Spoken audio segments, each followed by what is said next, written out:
Putin's army attacked Ukrainian Armed Forces positions near Oleksiivka in the Sumy region. Meanwhile, Ukrainian forces counterattacked enemy troops near Kostiantynivka, Sadky, and Yunakovka.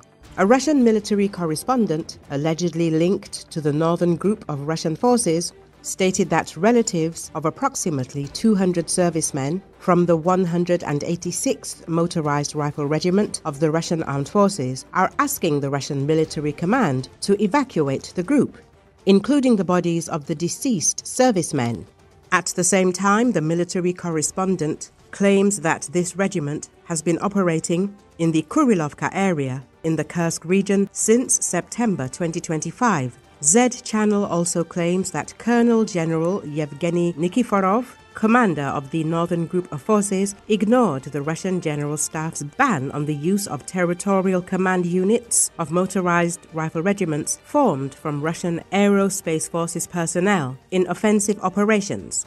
Nikiforov sent motorized rifle units of the Aerospace Forces to replace units of the 1,427th Motorized Rifle Regiment in Tetkino to participate in offensive operations in an attempt to capture Ryzhevka.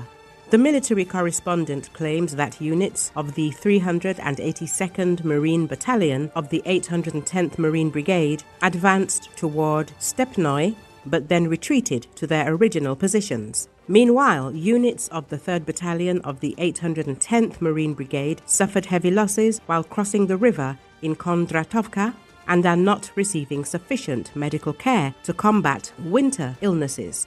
The military correspondent claims it's unclear whether Ukrainian troops are maintaining their positions in the southern part of Oleksiivka, where units of the 3rd Battalion of the 30th Motorized Rifle Regiment are attacking and encountering friendly fire.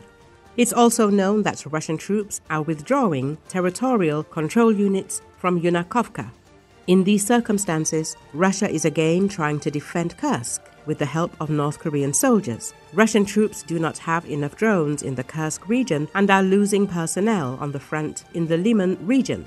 And in the Kursk region, DPRK soldiers are being trained to fight in modern conditions. This is stated in the latest report of the Institute for the Study of War. It is noted that Russian troops continued offensive operations in the northern part of Sumy region, but they are not making any progress.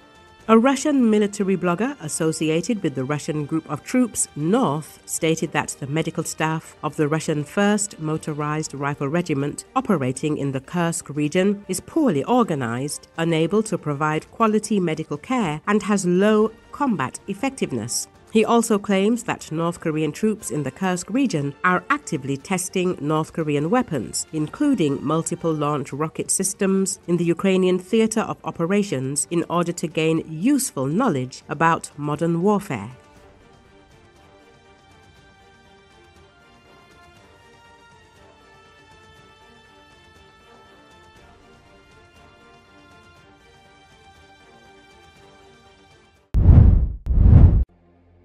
Prime Minister Mark Carney set a goal for Canada to double its non-US exports in the next decade, saying American tariffs are causing a chill in investment. According to Associated Press, Carney, who will release his government's budget on November 4, said Wednesday many of Canada's former strengths based on close ties to America have become vulnerabilities. The jobs of workers in our industries most affected by US tariffs, autos, steel, lumber, are under threat.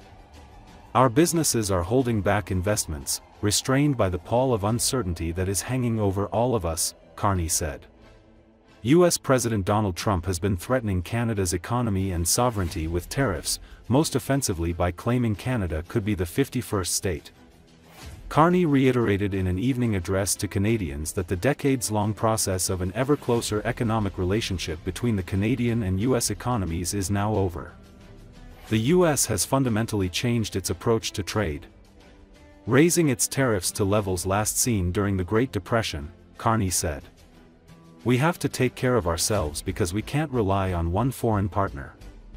Tensions between the neighbors and longtime allies have eased slightly in recent months as Carney tries to get a trade deal with Trump, but tariffs are taking a toll, particularly in the aluminum, steel, auto and lumber sectors.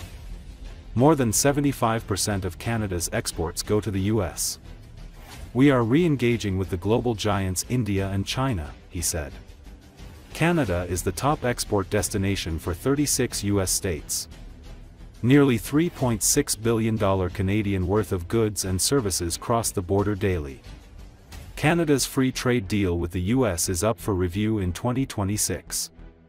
Carney called Canada an energy superpower and said the country has third largest reserves of oil and the fourth largest reserves of natural gas in the world. About 60% of US crude oil imports are from Canada, and 85% of US electricity imports are from Canada.